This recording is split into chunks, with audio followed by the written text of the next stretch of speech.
الرجيم. وأوحى ربك إلى النحل أن اتخذي من الجبال بيوتا ومن الشجر ومما يعرشون ثم كلي من كل الثمرات فاسلكي سبل ربك ذللا يخرج من بطونها شراب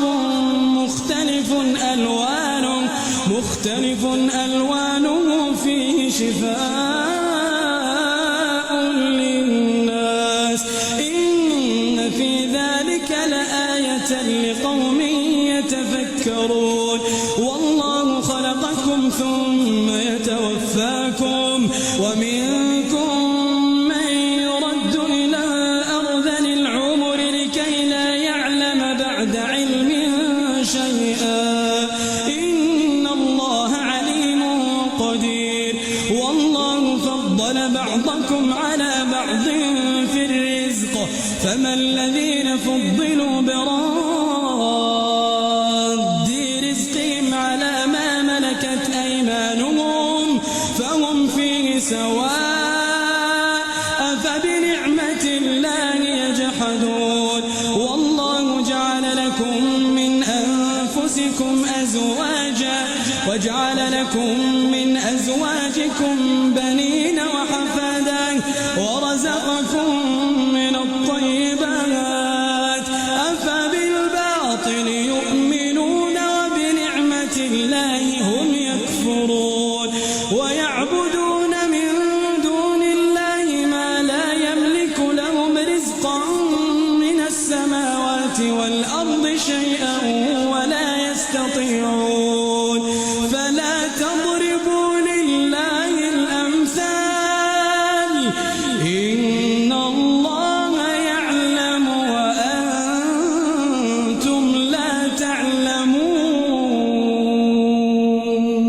ضرب الله مثلا عبدا مملوكا لا يقدر على شيء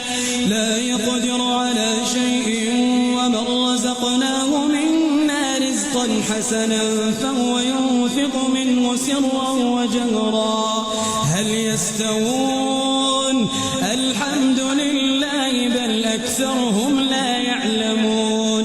وضرب الله مثلا رجلين أحدهما أبكم لا يقدر على شيء وهو كل على مولاه أينما يوجهه لا يأتي بخير هل يستوي هو ومن يأمر بالعدل وهو على صراط مستقيم. ولله غيب السماوات والأرض وما أمر الساعة إلا كلمح البصر أو هو أقرب إن الله على كل شيء قدير.